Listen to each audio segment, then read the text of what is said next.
إذن أيها الأحبة taladu waxa weeyaan ilaahayna abuuray baa yaqaana naftani waxay ku islaaxayso isagaa abuuray isagaana garanaya waxay ku islaaxayso wixii ay ku islaaxaysayna rususha alla inoogu soo dhiibay rusushuna waxayna bareen inaynu rabbigeena caabudno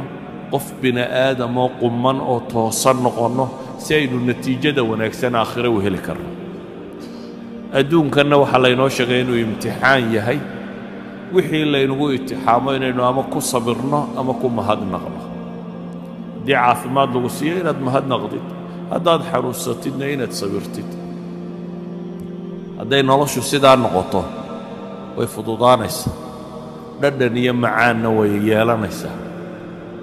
waayo طumaaniinatu اlqalb qofku hadduu helo iyo ilaahay raalli ahaanshihiisa wax ka maqani ma jiraan walidaalika baa culammadii waaweynaa rag ka mida ibraahim ibnu ladhab baa waxaa laga sheegay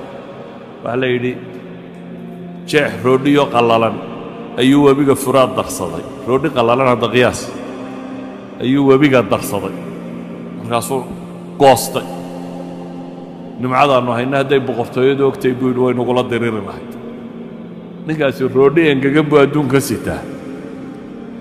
wuxuu ku iidaantayna waa biyo meel maraya webiguu daraya si uu u raamin karo waxaanu leeyahay low calamat ilmuluuk hadday ogaan lahaayeen boqorradu waxaannu nimco hayno way nugula dagaalami lahaayeen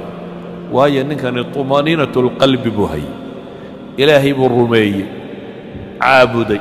ku kalsoonaaday noloshuu u arkayay waxa ay tahay dhadhankeeduu garanayey nolosha hadafka laga rabuu garanayey sidaa awgeed bay u fududayd oo u arkayeen nin cala ariiqa jidkii saxaha haya inuu yahay idan waxa kaa maqan maaha waxa qofka ka farxiyaaye waa waxa kugu jira iyo waxa aad dareemayso iyo sida aad u fakarayso iyo waxa hamiga ku haya kaas baa qofka ah waxa farxad geliya waxaan ku soo koobaya warka markaa in madaxweyne la noqdo guul maaha ee waa mas-uuliyaad la kororsaday in lacag badan la helaa guul maaha ee waa mas-uuliyaad la kororsaday in magac weyn la helaa guul maaha waa mas-uuliyaad la kororsaday laakiin ama madaxweyne ahaw ama taajir ahaw ama magac lahaw ama miskiin ahaw inaad ilaahay raalli gelisaabaa guula idan qof waliba wuu guulaysan karaa bimaa cindahu min imkaaniyaat buu ku guulaysan karaa waxaad haysataa intuu leeg yahay haddaad madaxweyne cadaalad iyo diin iyo akhlaaq iyo dhaqan iyo wanaag wada waad guulaysan kartaa alimaamu alcaadil toddobada jannada carshu raxmaan harsan ayuu ka mid yahay haddaad nin dhallinyaro oo dhowrsoon oo akhlaaq leh waad guulaysan kartaa shaabun nasha'a fii cibaadat illaah waad guulaysan kartaa haddaad qof yacnii mustawaha nololeed ee aad joogto guushu markaa kuma xidhna adduunka inta kaa soo gaadhay magac iyo maamuus iyo hantina guushu kuma xidhna waad kadeednaan kartaa adigoo madaxweyne ah waad kadeednaan kartaa adigoo taajir ah waad kadeednaan kartaa adoo magac iyo maamuus leh waanad kadeednaan kartaa adigoo faqiirah intaba kadeedku wuu la socon karaa guushuna way la socon kartaa idan guush iyo kadeedku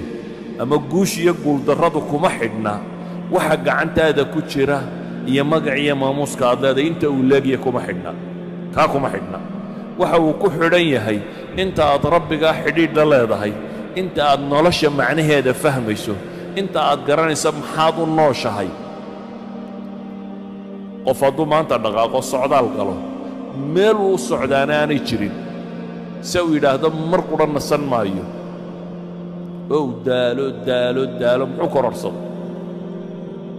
waxba ma kororhsan soo maha laakiin haddaad hadaf leedahay haddaad rabto inaad berbere gaadho waa hadaf la garanaya mar umaad gaadhi doontaa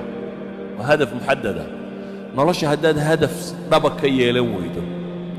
60 sano ama 70 sano lagu siiyey way dhammaanaysaaye haddaad hadaf ka yeelan weydo waa inaad rabbiga raalli geliso jannana raadacaysatid naarna ka badbaadid hadafkaa haddaad xaqiijin kari weydo noloshu qiimo ma leh wax kastoo agtaada yaallana qiimo ma leh waad kadeedanta inta kadeedan baad ku jirtaa waxaa dhibtu inaga haysataa waxa weeyaan dadka mawaasiintii baa laga qalday wixii ay wax ku qiimayn lahaayeen waxay wax ku qiimayn lahaayeen baa waxa laga dhigay wax bini aadamku ka qiimo badnaa gaadhi